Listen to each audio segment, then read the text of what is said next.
was tough being from the project. Most of the time we didn't have lights or water. It was natural. Like, I felt like this is where we come from. It seemed like most of the negative things that were going on in my neighborhood was the right thing to do. I was just running the streets and hanging with guys that were 12 and 13 years old sniffing cocaine. And they used to be like, "Here, Chuck, hit that." And I'd be like, "Nah, man, I'm gonna be an NBA basketball player. I'm gonna be a professional football player." When he was about 6 years old, I saw him steal an inbound play and shoot a shot behind his head, and it fell right down the basket. I said, this young guy has a future in basketball. He'd be at my house at 6:30 in the morning knocking on the door. "Come on, man, let's go to the basketball court." I'm like, "Bubba, it's 7 o'clock in the morning." He committed himself to sports because he knew that was gonna be his way out. My 9th grade year, going up to the varsity, I broke my ankle that year. But once I got to the 10th grade, that's when everything clicked, football and basketball. Wants to throw, now does, and he's got Terrell inside the 10. Iverson will take it on the one hop, trying to get a block on the sideline. He does.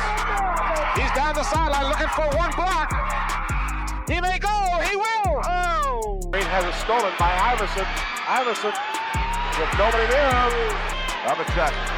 Penetrates. He looks like he's on ice. He just glides. Iverson on the naked bootleg, racing for the corner. Touchdown! In 1993, Allen Iverson led Bethel High School to state titles in both football and basketball. He was 17 and one of the best athletes in the country. Top colleges took notice fast. Allen was offered dual sport scholarships from some of the best programs in the country. But then, one summer trip to the bowling alley changed everything. A fight started in the bowling alley. They white guys from Pocosin. If you're from Virginia, you know that some people from Pocosin don't like black people. Everybody knew that Allen had the most potential, so nobody didn't really want to see nothing happen to him. We was there among friends, and friends protect friends when something go down.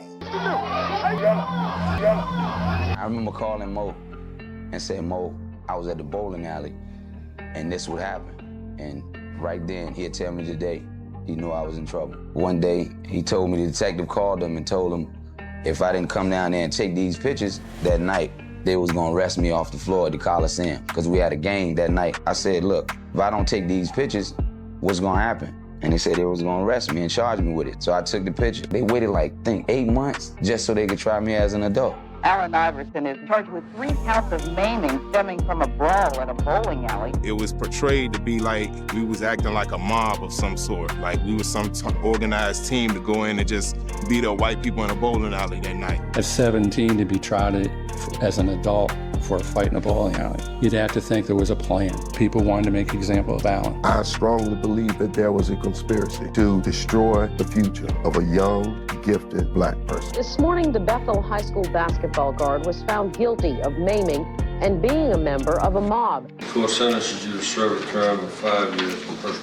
He was unjustly tried and convicted and sentenced to time in a prison facility for grown men. It was one of those classic cases. Here's a kid with a gift of the gods as an athlete, and a community where they'd still not worked out all the racial issues. I prepared myself for the worst. If I had to do this whole time in here, I just had to deal with it. I got a lot of love for NBC, Tom Brokaw. I mean, he did a lot for me, and I appreciate him. I owe a lot to him for that. Allen Iverson is tasting freedom tonight for the first time in months. The high school standout has been handed conditional clemency by Governor Doug Wilder. After I was incarcerated, I never even thought about dwelling on that night ever again. The damage to me was already done. I've got so many bags of letters from football and basketball coaches all over the country. But when this happened to him, they stopped calling. All I thought about was getting a second chance. That was it. I knew that there would be somebody, there would be some school that would come to him, and all I needed was one. That one came in the form of Georgetown head coach John Thompson. For a program built on discipline and integrity, bringing AI to Georgetown wasn't an easy call. Certainly you're worried. You know, you have responsibility to protect the university, protect your program, and you're taking a chance. The noise didn't stop, the pressure didn't fade, but Allen Iverson had a shot, and that's all he ever needed. The lane for Lopez. Iverson to get around Page with the shot. Woo! And Iverson, no one will catch him. To midcourt, fires it up. Good if it goes. It does! On a way to end the half for Allen Iverson. Everybody really looks at me as an offensive player. And I play defense too. It is scout night as they take a look at two of the very best in the country in Ray Allen and Allen Iverson. There's that 1-2-1-1 pressure. Iverson. Here we go. Length of the court drive, the other one. 13th Husky. Oh, nobody stopped. Iverson. Oh! Congratulations, Allen. Congratulations, John Thompson. Great performance tonight. Coach Thompson meant everything to me. It's a big time reason for all the success that I've had. At Georgetown, Iverson made an instant impact. He was fast, fearless, and impossible to ignore. 2 years, 2 Big East Defensive Player of the Year awards, and a trip to the Elite Eight. By the end of his sophomore season, it was clear that Allen was ready to make the jump. I decided to enter the NBA draft. No, when he left early, I didn't think it was a wise decision, but I supported him with it. I never, under any circumstances, worried about his ability to play basketball. I worried about the other 22 hours in the day. I had to leave. Like, my sister was suffering from seizures, and she needed a personal specialist. So that I thought about a lot of that before I made my decision, and my coach stuck with me. I mean, he said, go take care of your family. Tonight, you've arrived at a place where childhood dreams will come true, with some of the best young players in the world stand at the doorstep to the big time, the NBA. With the first pick in the 1996 NBA draft, the Philadelphia 76ers select Allen Iverson from Georgetown University. Hubie Brown says there's nobody in the league quicker than you. Is there anybody that can stop you one-on-one? I don't know. I hope not. I don't think so. When we had the chance to sign Allen in '96, we thought this could be big. This could be really something different. I never forget the famous boardroom meeting we had where the head of the company said, you know, well, isn't there going to be another Allen Iverson another 5 years from now? And I remember a couple of us looking at him and saying no. He was the number 1 pick in the 1996 NBA draft. A 6-foot guard out of Georgetown. Number 3, put a lookout for Allen Iverson. Raw lightning. Wait till you see him play. Hungry for the goal. There he goes. Looking for the slam. And count it. It's going to be the first 2 points of the career of Allen Iverson. Making assist number 6 now. Iverson for 3, yes! Allen Iverson, who's had a wonderful night. A stunning NBA debut with 30 points. Sixers down 9 under 5 to play in the quarter. Whoa! Play by Iverson! Iverson and Marbury right away. The crossover is shown. Iverson dazzling against Nash to the glass for 2. Iverson, this is going to be something with Stockton. He serves for 2. Michael. Iverson has Jordan.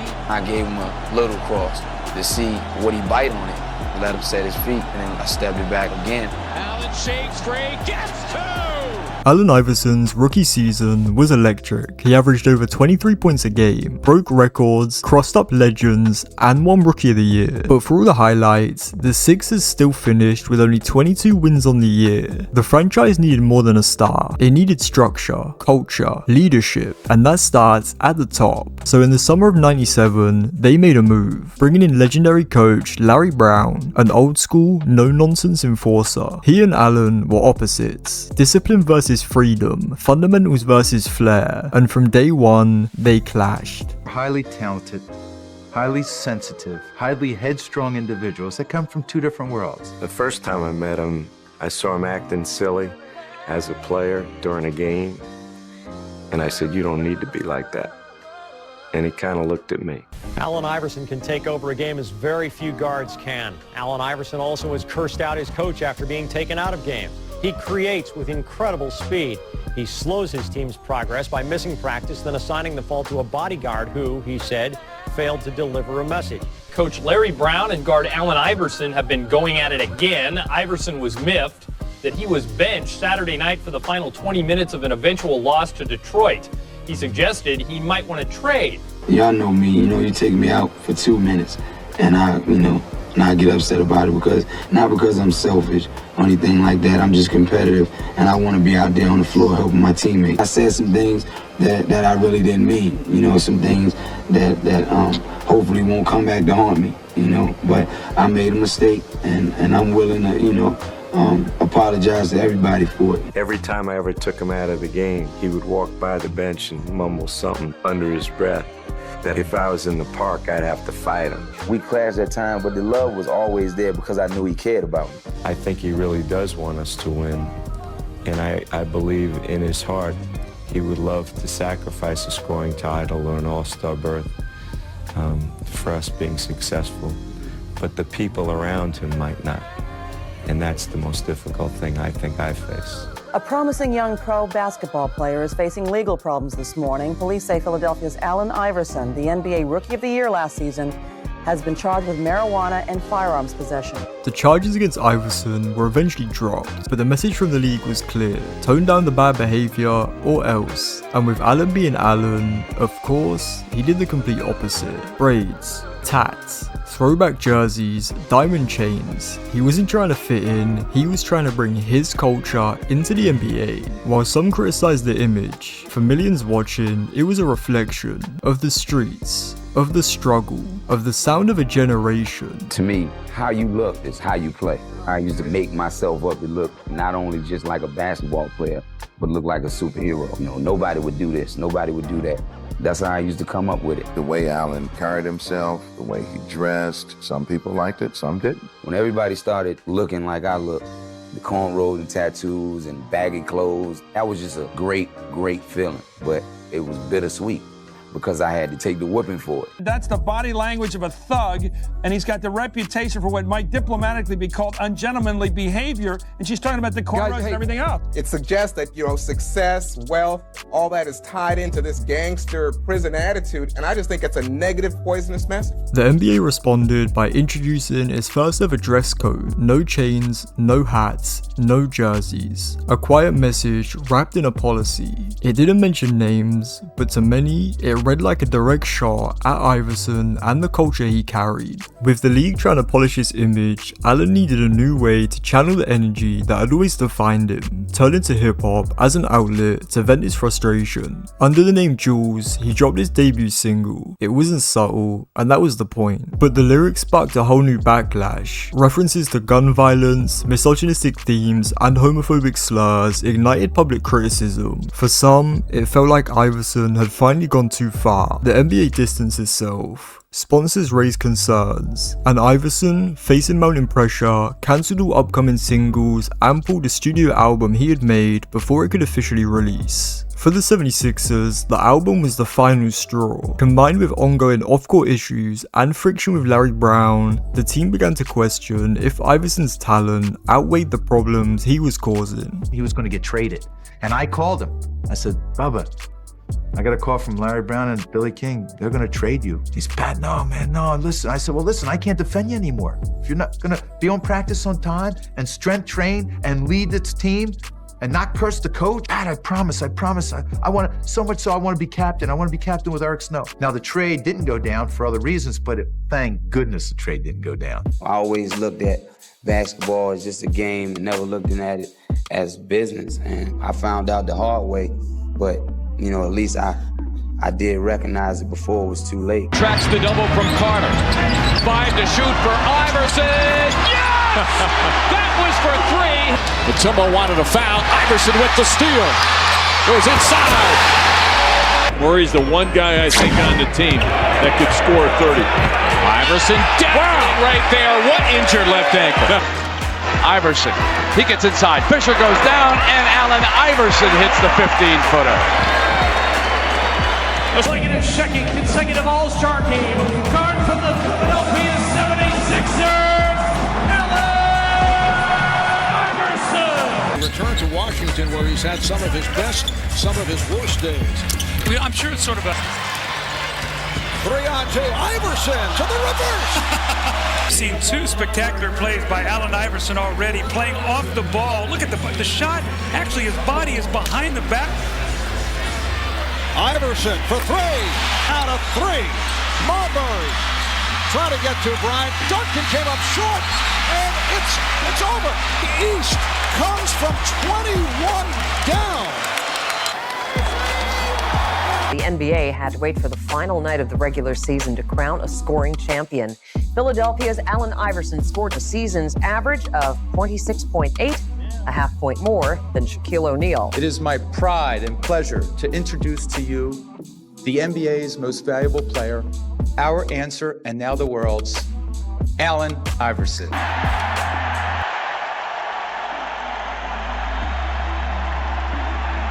Allen Iverson proves to people that dreams do come true. Here's a guy who was in prison who ends up the MVP of the NBA. You know, my goal, every day is just working to get what he got and what he's holding right now. All I care about is a championship trophy. Are you going to dethrone the Los Angeles Lakers? Hopefully. That's the way I draw it up in my dream. 2001 NBA Finals. Iverson. Yes. Shot clock down to 2. Down to 1. Iverson. Oh! Take the foul. He already has one. Iverson. Again. Tonight. Here comes another one. He is fearless. The 76ers with the ball down by 1. Iverson for 3. Yes. Iverson. Yes. How about that? And steps over Tyronn Lue. The Philadelphia 76ers have defeated the Los Angeles Lakers. Allen Iverson did everything in 2001. MVP, scoring title, All-Star Game MVP, dragged Philly through 2 brutal 7-game series, dropped 48 in Game 1 of the finals, handing the Lakers their only loss of the entire postseason. But it wasn't enough. The Sixers were outmatched, Shaq was unstoppable, Kobe was ascending, the Lakers were too deep, too dominant. Iverson went out swinging, averaging over 35 a game, but it wasn't enough to stop the Lakers, as they won 4 straight, eliminating the Philadelphia 76ers in 5 games. After the 2001 finals, Iverson started to spiral again. The losses piled up, so did the off-court issues. Missed practices, more clashes with Larry Brown, questions about his commitment, all led to yet another breaking point. They love you right now, but please believe me, the first incident, the first time something happened, they are waiting, man. They're waiting, man. They're waiting, man.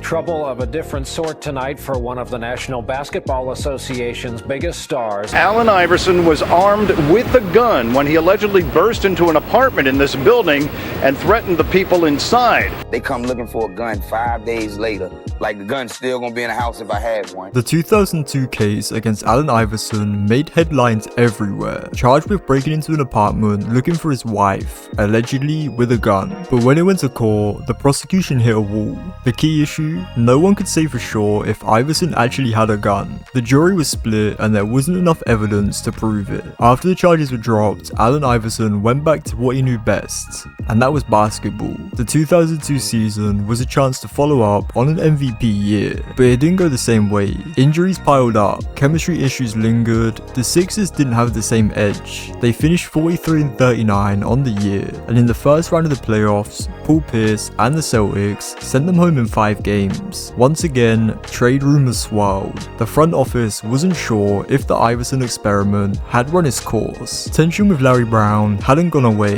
and everything was building towards one infamous moment, one press conference, one word: practice. We sitting here, I supposed to be the franchise player, and we're in here talking about practice. We're talking about practice. Not a game. We talking about practice. I'm the MVP, and I gotta worry about trade talk. The MVP, the best basketball player in the world. And when I lose, this is what I gotta go through. When I lose, I can't win them all. I'm human. I'm just like y'all, man. I'm just like you. You might be a little better than me in your eyes, or the people that love you in their eyes. You just like me. You bleed just like I bleed. You cry just like I cry. You hurt just like I hurt. I ain't no different than you, but I'm Allen Iverson. I'm a basketball player. I get some money to play basketball. Allen Iverson could have been the most popular athlete the NBA's ever had.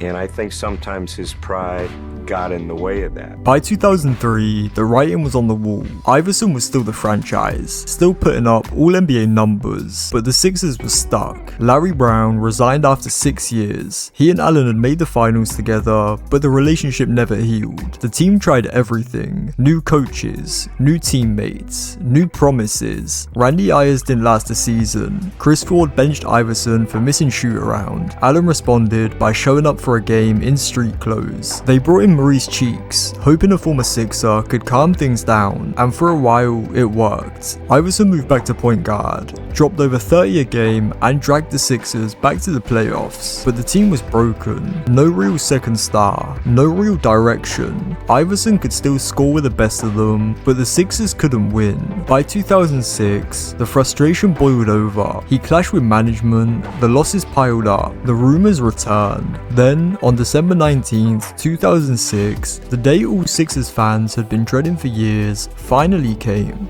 Allen Iverson has worn out his welcome in the city of brotherly love. The Sixers decide they're better off without the number 2 scorer in the league. I want to be a Sixer. I've said that since day one. But if I'm not wanted, then I definitely don't want to be a Sixer. Has Allen Iverson played his last game for the Philadelphia 76ers? Probably. We've traded Allen Iverson and Ivan McFarland to Denver for Andre Miller, Joe Smith, and 2 first-round picks. First, I'd like to thank Allen for the 11 years. I think he gave us all great excitement.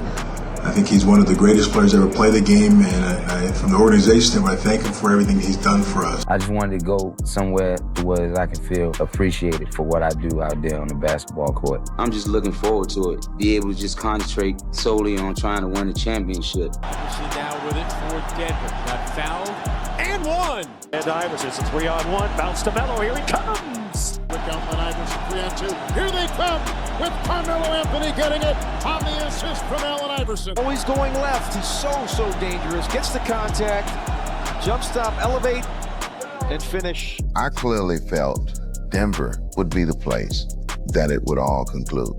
Allen would win a world championship, one day retire, raise his family, and live happily ever after. But that wasn't the case. Huge going on, folks, between the Denver Nuggets and the Detroit Pistons. Allen Iverson's one of the game's best scorers in history is headed to Detroit.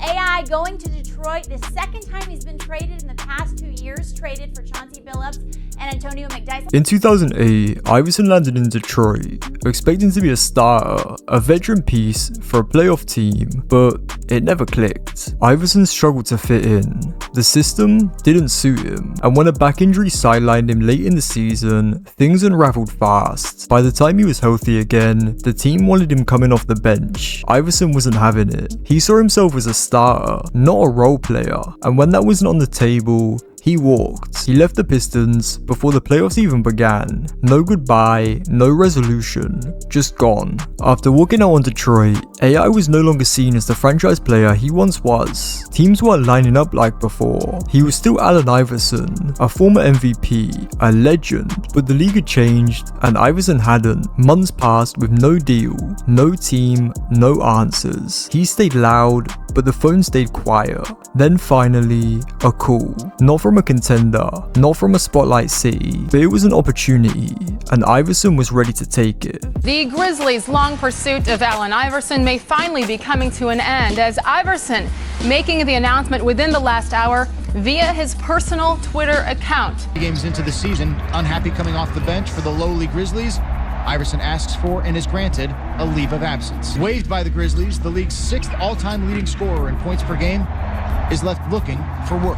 Allen Iverson signed with Memphis in 2009, but it never felt right. 3 games in and it was over. No starts, no rhythm, no respect. He walked away. Then, the unthinkable. At just 34 years old, Iverson announced his retirement from basketball. Not because he couldn't play, because nobody wanted him. For the first time in his life, no team was calling. The same league he had helped carry had moved on, but just when it looked like the story was over, a call came from the one place that never forgot him. Allen Iverson has spent the bulk of his career, his identity was Philadelphia 76ers. They need Allen Iverson, and Allen Iverson needs them. I had the opportunity to come back here. Just something I couldn't turn down. Last couple of years has just been hell, because, you know, all I want to do is play basketball, you know, help the guys that I play with. Here he comes, Allen Iverson, stepping onto the Wachovia Center floor, this time enrobed in the red, white, and blue. Lay in wait to come and watch Allen Iverson do what he does best, which is perform individually out on the court. 6 foot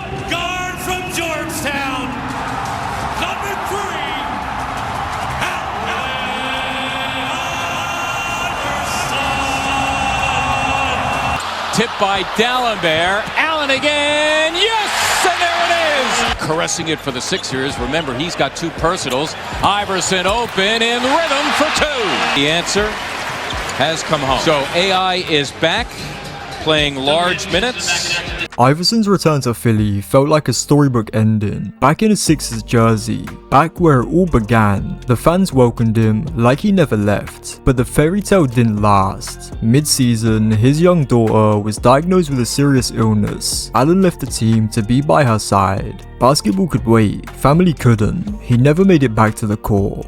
Just like that, his NBA career was over. Not with a send-off, not with a speech, just silence. And for Allen Iverson, that silence said it all. With the mistakes that I made in my life, I did a lot of things when I was young that I'm not proud of, but I think, you know, those things helped me to be the man that I am now. Iverson's career post-NBA has been filled with stories of struggles, with health, with life after basketball, but there was also signs of growth. He stayed close to the game in his own way, mentoring players, making appearances, and always showing love to Philadelphia. In 2016, he got the moment he'd earned, being inducted into the Hall of Fame. He thanked his coaches, his fans, his city, and he never stopped being Allen Iverson, unapologetic, unfiltered, one of one. He didn't just change the way basketball was played, he changed the way it looked, sounded, and felt. Allen Iverson wasn't perfect, but he was real, and that's why he'll always be remembered.